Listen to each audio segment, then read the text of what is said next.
Join me on a hunt with the Baka. Oh my goodness. Massive, massive. Fearless nomads of the jungle. They carve their teeth to eat their prey. Use their voice as a weapon. Sometimes I feel like we're the prey. They got one. And kill with poisonous darts.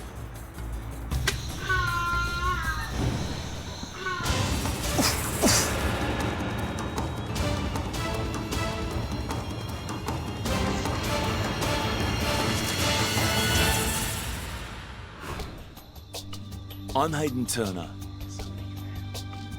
As a zookeeper, I looked after animals for years. But today, I'm deep in the jungle of Central Africa with the Baka tribe, and they're hunting. For the Baka, wildlife isn't a zoo exhibit. They kill to survive. These men understand animal behaviour here better than anyone in the world. And I want to learn from them. The Baka are nomadic pygmies, now called forest people. It's been 5 days since their last kill. If they don't kill today, back in camp, 30 women and children will go to sleep hungry. What we're going to get, nobody knows. But you can really feel the excitement and the energy amongst the men. My home for the next 10 days will be this dense jungle. It's one of the most remote places I've ever been to. And I'm definitely out of my comfort zone. I'm worried I won't be able to keep up. There's no path, and visibility is under 5 meters. If I get separated from the men, I will be in big trouble. You only have to miss each other for like about 20 meters in this forest, and it's all over. The Baka share this forest with leopards, elephants, and one of Africa's most dangerous animals, buffalo. You become like a bit of a human pincushion. Every single thing in this forest has got spikes on it. Already, my legs are torn to shreds. That's like... This really is a jungle, and injuries are vicious. Biango, a hunter in his 20s with 5 kids, lost an eye to this forest, gouged out by a tree branch during a fierce hunt.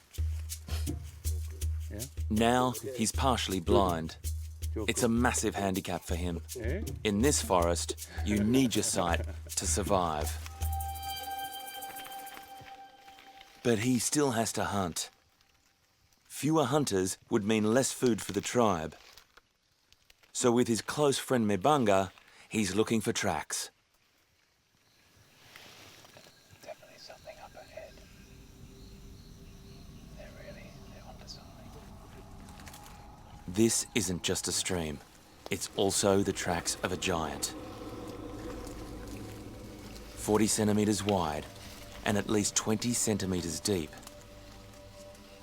I've seen tracks like this before, but never this large.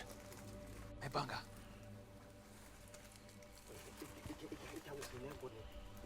And through here is the mark or the track, believe it or not, of a snake. A big snake. To leave a track that heavy, it's got to be a big snake.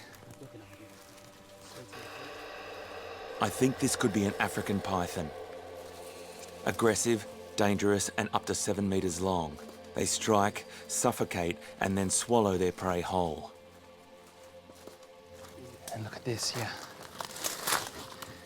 This is the... here. Here. Yeah, so the belly, this has got to be big. This has got to be massive.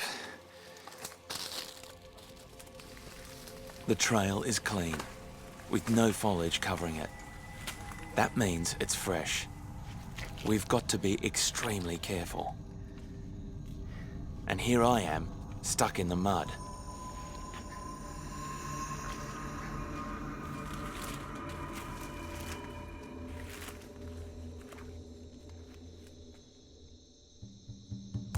The hunters freeze.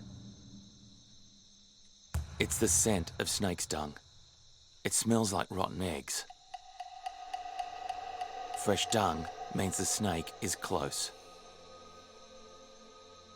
If we find it, the hunters will only have seconds to strike before the snake has a chance to attack. I'm not really sure what's going on right now.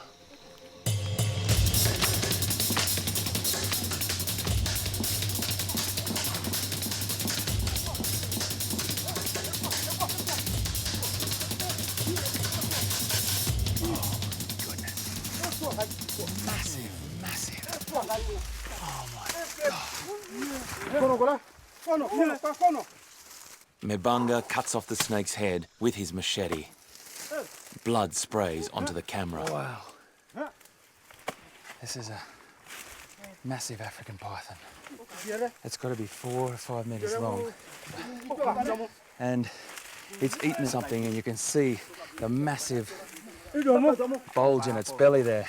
And it hasn't been able to get away.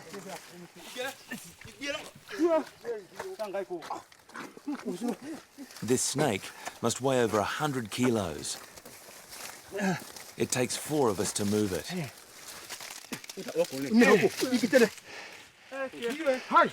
Unbelievable.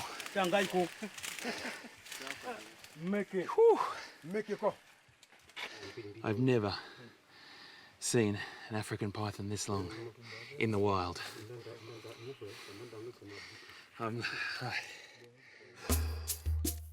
Mbanga landed the fatal blow.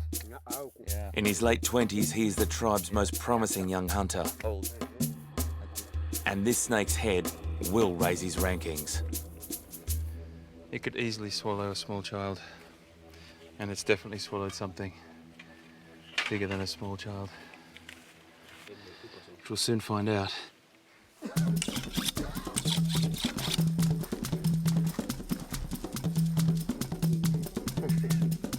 After surviving on a diet of vegetables and roots, this is vital protein that the tribe needs. Over 80 kilograms of snake steak, and the animal inside may provide an extra meal.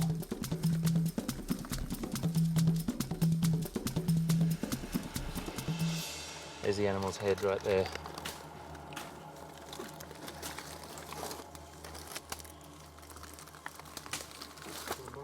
An offensive, putrid, sewer-like smell fills the air.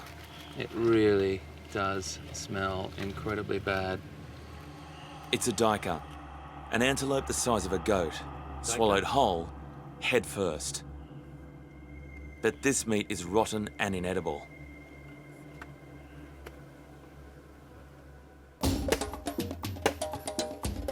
The Baka will eat 80% of the snake, as it's mostly lean muscle meat.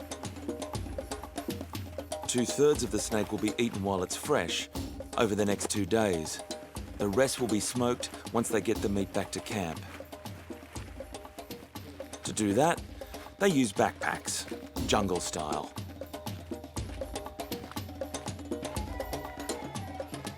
There's going to be a party in the old town tonight.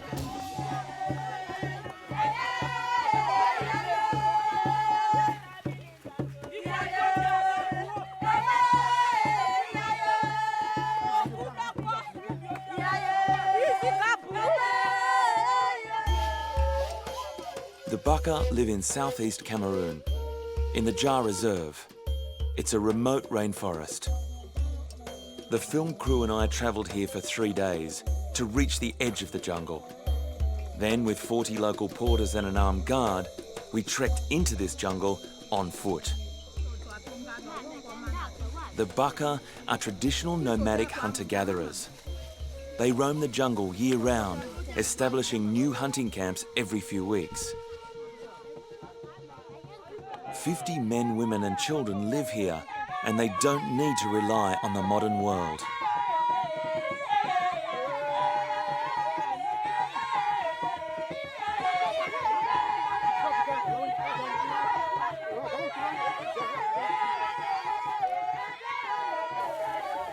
I've pitched my tent next to the Baka's traditional huts made out of branches and leaves. I've brought some of my own food, but if there's enough, I'm hoping to taste some of the food that we hunt. 50% of the Baka's protein comes from meat. Both men and women hunt, but it's just the men who hunt the large and dangerous animals. Music is a huge part of Baka life. Song and dance are their way of communicating with the spirits of the forest. I've never had a welcome like that, ever, anywhere in the world. But the Baka have one terrifying tradition that scares even a fearless hunter like Mebanga to the core.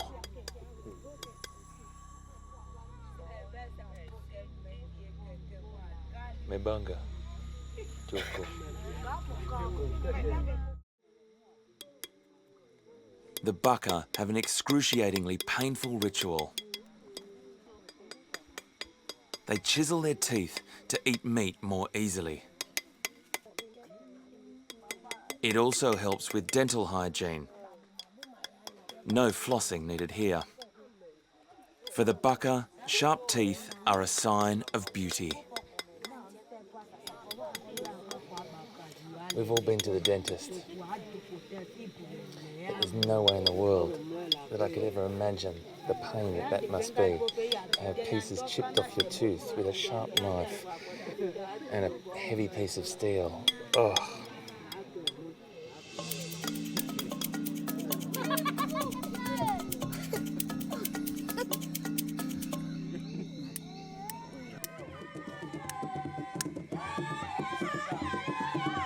Close to midnight, and I'm lying exhausted in my tent. I'm woken by some really strange sounds. As I enter the camp, I cannot believe my eyes. Something very special has happened tonight. Iyengi, the spirit of the forest, has come to visit the village. He's about 2 meters tall, and they call upon him to bring good luck for upcoming hunting expeditions.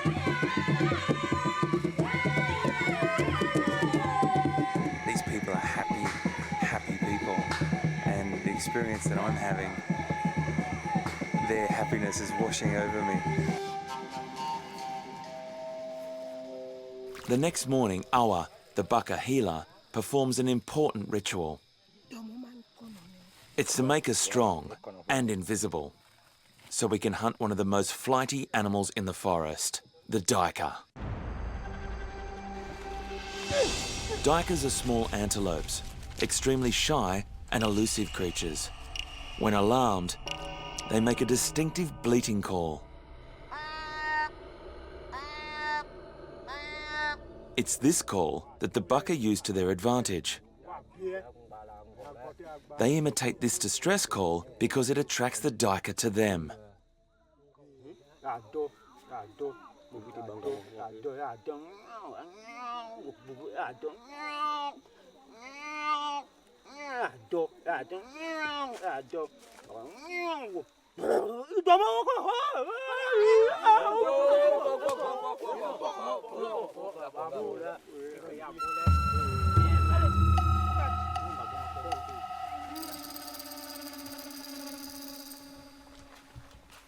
Leading this hunt is Ngong, one of the tribe's most experienced hunters. Always smiling, he's told me stories about his father, a legendary hunter, who passed all his skills onto Ngong. Near a small creek where he knows duiker are likely to drink, he's looking for tracks. Is the track of a... Sorry. The track of an antelope. This leaf was over the top of that, and Ngong saw the sign. I don't know how, but saw the sign of that track right there going that way. There are always dangers in this forest, but at this time of year, forest buffalo have their young.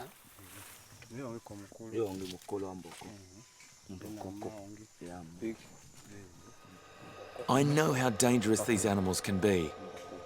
If we were to get between a cow and her calf, she could attack and easily kill us. The duiker tracks lead us deep into the jungle. The size of a small dog, duikers move easily through even the thickest undergrowth. We move much slower, and I'm finding it exhausting.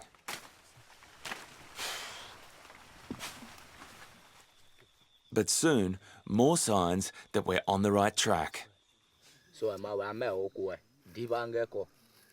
Oh, it's very strong smelling. And this is quite moist still. A fantastic indicator that there's a duiker close by.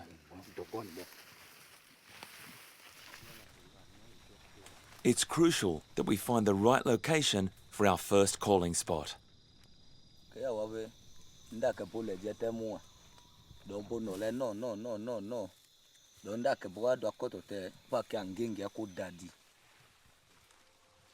The duiker could approach from any direction, so the caller stands in the middle, surrounded by a hunter at each entry point of the clearing.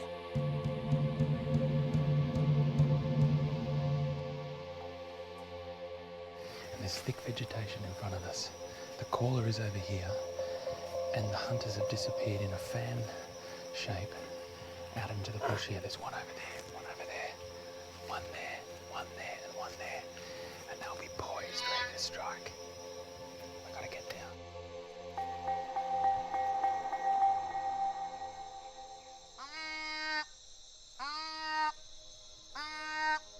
The hunters imitate the duiker's call by closing their nasal passages with their hand.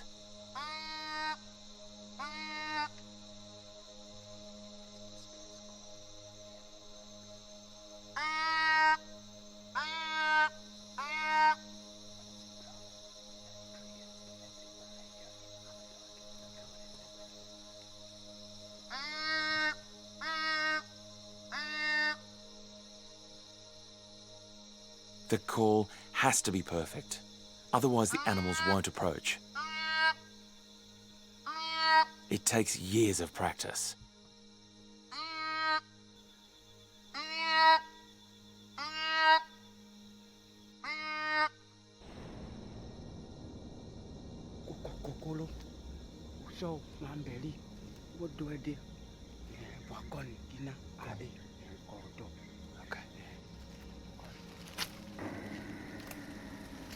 The hunters call over 500 times in a day's hunt and stop in up to 15 different clearings.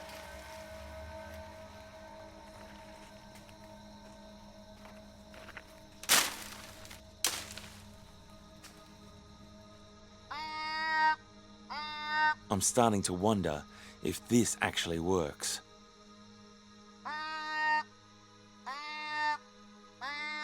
Each time the hunters call, they put themselves in danger. Other predators also respond to these distress calls. We could easily attract a leopard.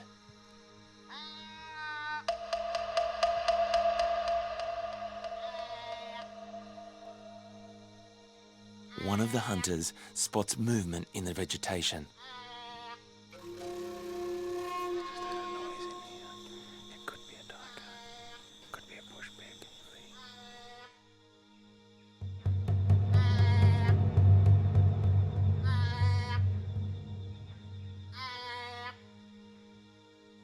Suddenly, a duiker appears.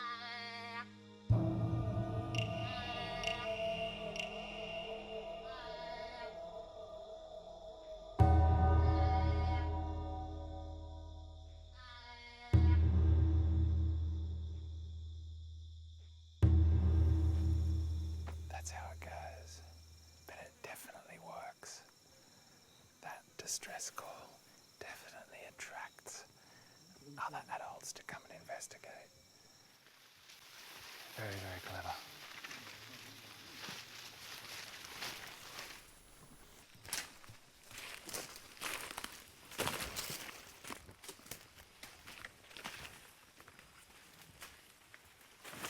We've been cutting our way through this jungle for 8.5 hours now.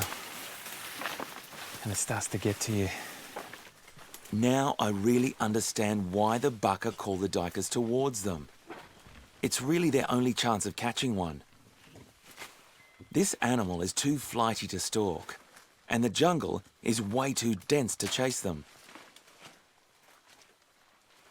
The Baka only kill what they can eat. But some of their neighbours decimate the animal population with illegal hunting. I just trod in this wire snare here.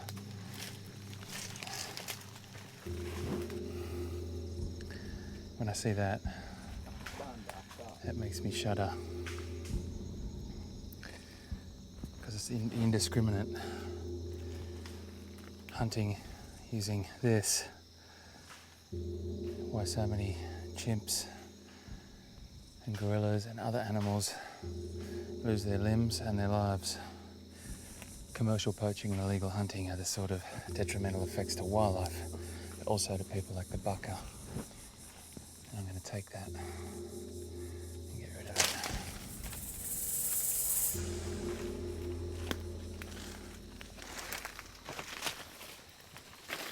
It's getting late, but we have no choice. We have to keep going. For the Baka, it's either hunt or go hungry.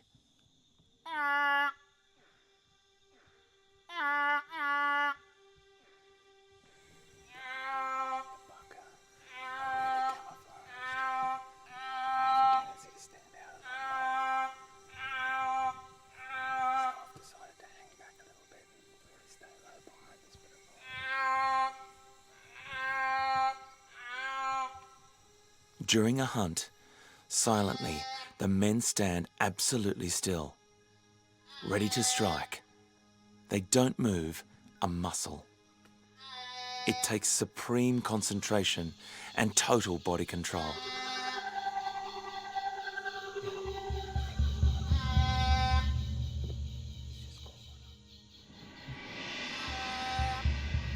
A duiker appears out of the undergrowth.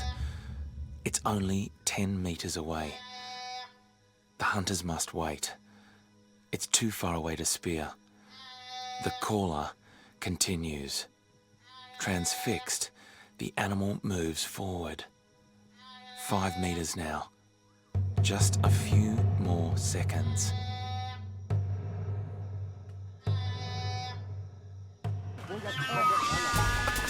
Now, another distress call, but this one is real. Left.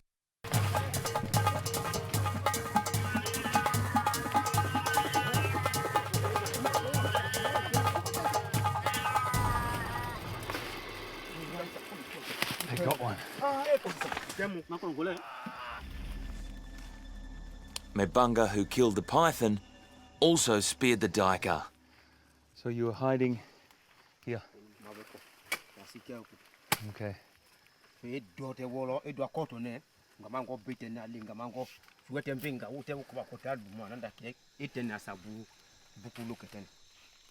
Success for Mebunga and the tribe.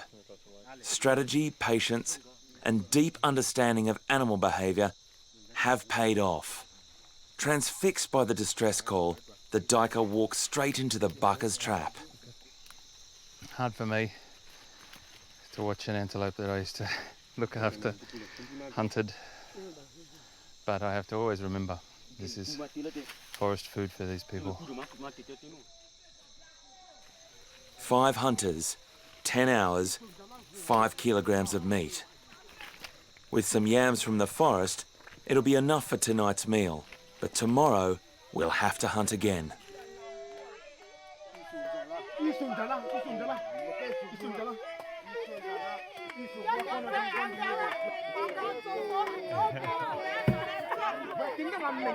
Every gram of meat is valuable, and we are celebrated like heroes. It's an amazing feeling. As well as being great hunters, they've got fantastic rhythm as well, which singles me out even more.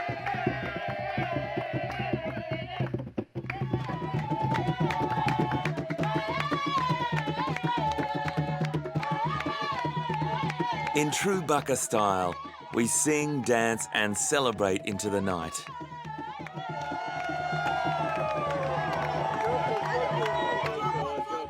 tender daika cooked with forest spices and a root vegetable called cassava.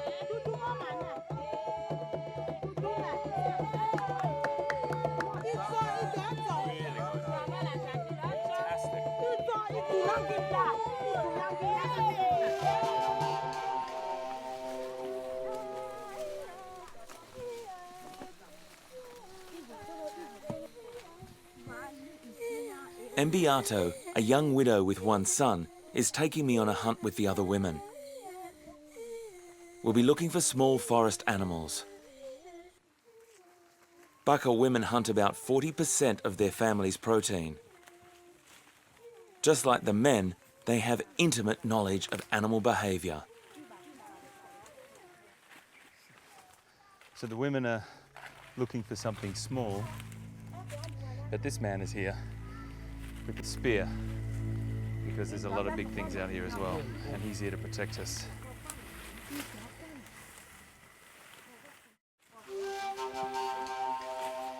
First up, we're looking for tortoise. They're easy to catch and a common meal, but you need to know where to look.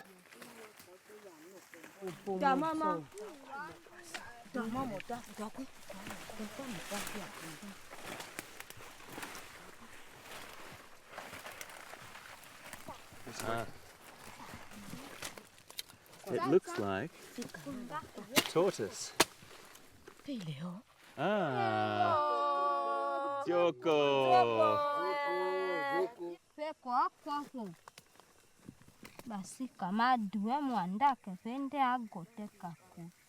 Now we need to stop our catch from escaping.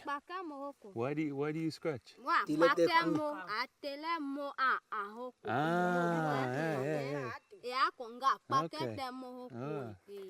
And then they tie the vine around and they can transport it back to the village. Very ingenious. It's like a lunchbox. There's about half a kg of meat on the tortoise. Okay. Enough for Mbiato's small family of 2.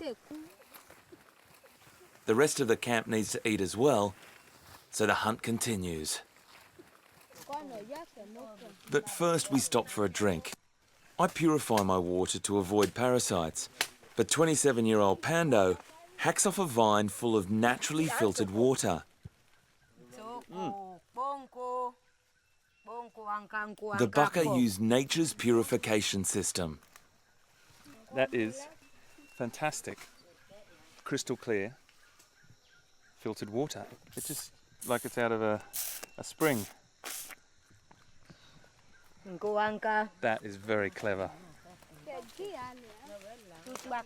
Every single place I look, the women have just got this ability to see mushrooms, where a tortoise is, water out of a liana or a vine. Joko. This is literally a forest supermarket. Yeah. Before I know it, Pando is on to the next hunt. I wouldn't be putting my hand down a hole like that. But the women just know from that hole that they've seen there on the ground that there is something down here.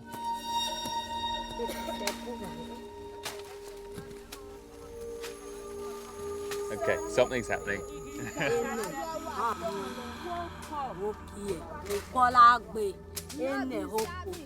Okay. This is the food for the animal. So you know something's down there. Giant pouched rats carry food underground in their cheek pouches. They are up to 5 times the size of their domestic cousins. Their large teeth can inflict serious damage. Active at night, the rat sleeps in its burrow during the day.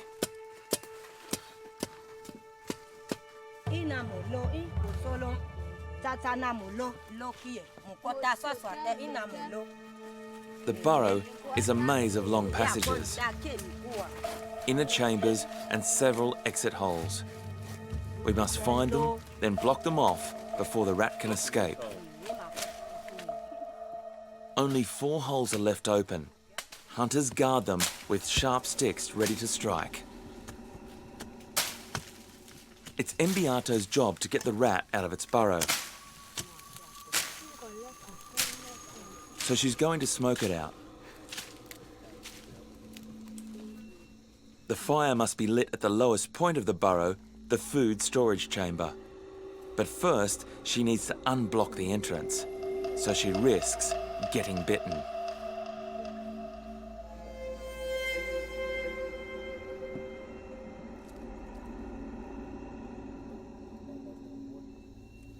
With the burrow unblocked, now the smoke can travel deep inside.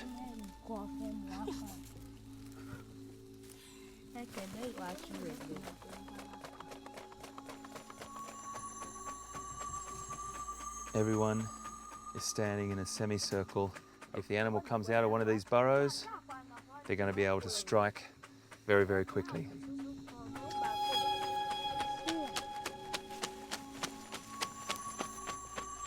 After 15 minutes, there's still no sign of this rat. Then Pando hears a noise at another hole and goes to check it out.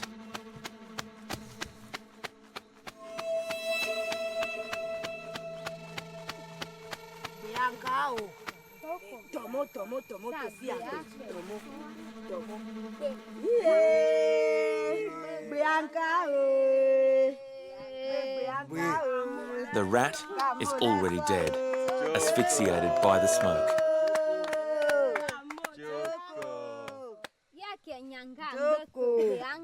That is the biggest rat I've ever seen. Well, been to the supermarket, a tortoise, a giant rat, dinner sorted.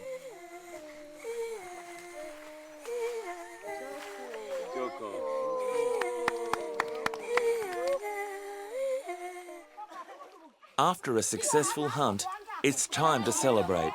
So the women head to the river.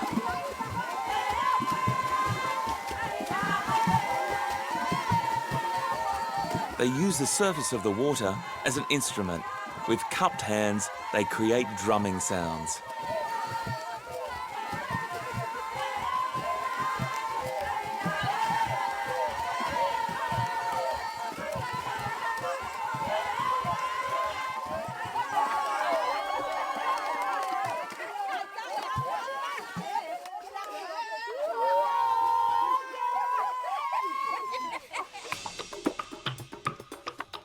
Back at camp, I'm with Ekasome. In his late 50s, he's a quietly spoken, humble man. But to the tribe, he's the master of the crossbow. Introduced by European merchants, the Baka have used this weapon for hundreds of years. And now, it's my turn to learn how to fire the crossbow. Okay, Kwazame, show me how it's done. So you split the crossbow apart. Ekasome draws the bowstring and places it into the notch. Okay. He uses a peg to separate the two limbs. Joko. To fire, Joko. he squeezes the limbs together. This releases the bowstring and the dart fires with great force.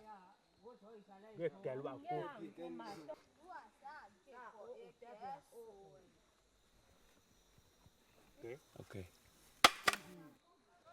Joko. Okay. Here I go. Everyone is watching. Okay.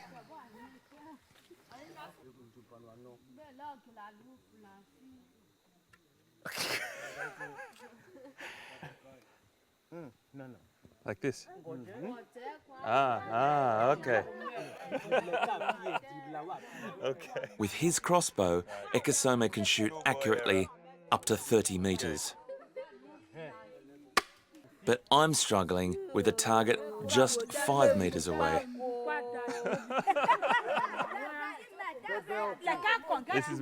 This is my coach, but this is my team behind me here. It feels like the Baka Olympics. Hey!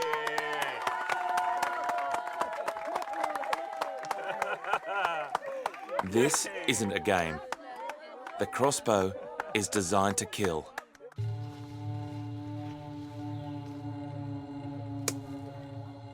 By applying deadly poison to the darts, the crossbow becomes a lethal weapon. 3 secret ingredients from the forest are used to make this poison.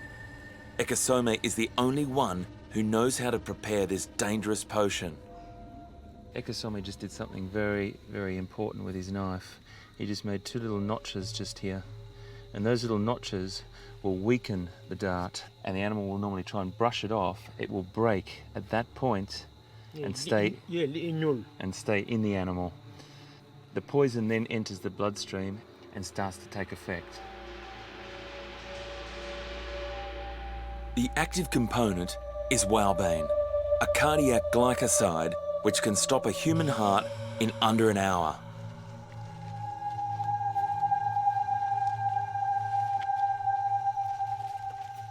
Now I'm going with Ekasome on a crossbow hunt.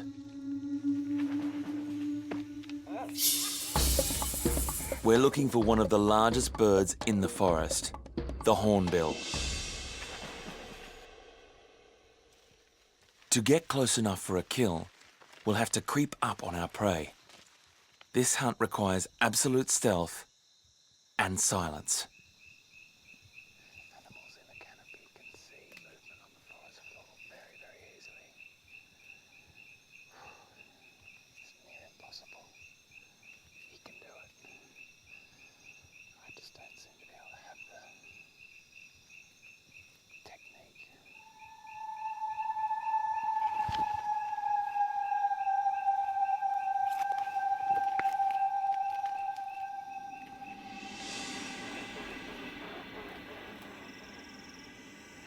How do you find the animals? Do you look and listen? Okay. The hornbill's wings beat loudly as it flies. Ekasome uses these sounds to track the birds in the canopy above.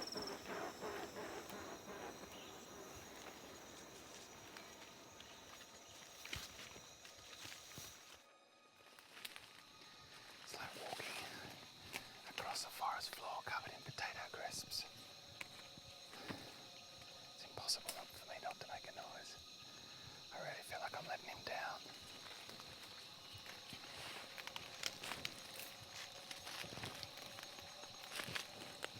Now, here's completely overgrown on the outskirts in a muddy swamp. We're up to our ankles in thick mud. Sometimes I feel like we're the prey. Ekasome leads us through the swamp to an area with fruit trees. He knows that hornbills feed here late in the afternoon.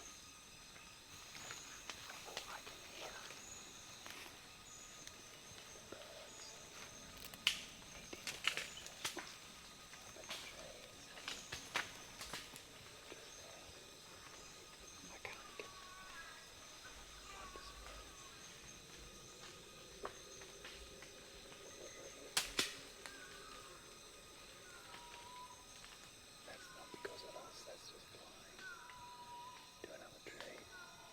We're vocalizing to each other. But I have to let Ekasome go forward by himself. And hopefully I can keep him in vision. But then, something I did not expect. Ekasome uses his voice as a secret weapon.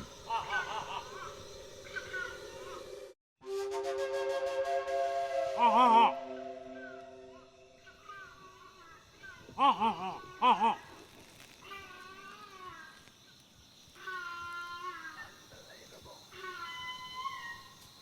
He just made a call and brought the birds over to us. By imitating the bird's calling sound, Ekasome has lured 2 hornbills into the tree above him. Wow, I wasn't expecting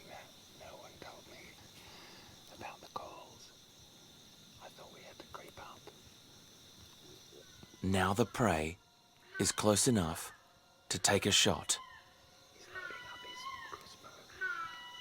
At 2 kilograms, crossbows are extremely hard to hold still. The smallest movement and he would miss. The dart makes a sound when fired, which may scare the birds away. He's missed. He's reloading. He's reloading another dart. First one missed. But the birds are still there. Second shot. No, missed again. The birds are still there. Hugely difficult. Firing a crossbow like this is supposed to be more difficult than blowpipes or bow and arrow or anything. Ekesome's shot is partially blocked by the dense canopy, so he can only see 10 centimetres of the bird's body. It's a tiny target. He's moving a little bit closer. Try and get a better shot. I can't go forward. I will absolutely destroy this hunt for him if I go forward. From his new position, Ekesome has a clear view of the hornbill. He aims.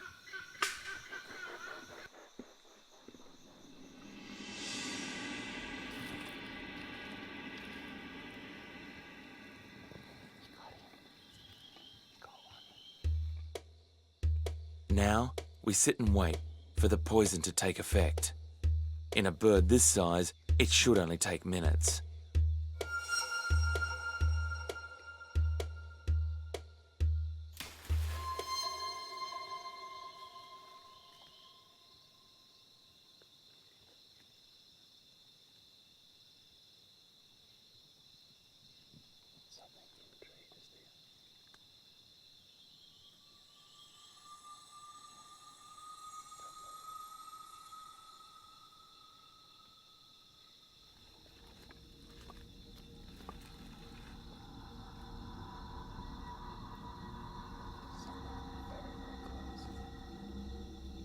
I'm hoping that was the sound of the bird falling. But it could be something much more dangerous.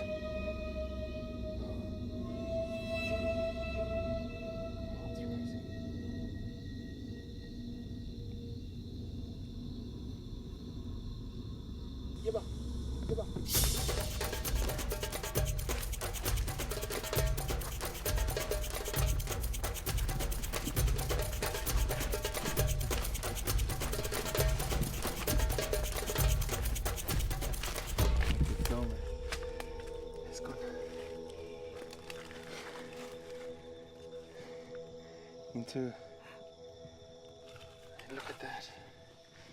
It does, it looks like it's gone up into the brain. Straight through the lower part of its bill. With as much meat as a chicken, this hornbill is a great catch. That is knowledge and skill that should never be lost.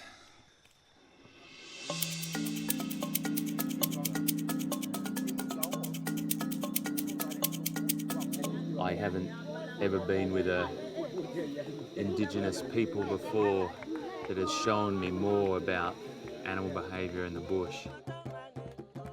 In my time with the Baka, I've learnt that they are at one with this forest. They have shown me that this jungle is the basis of their existence, culture and happiness. With animal calls, ancient weapons and courage, the Baka are masters of survival.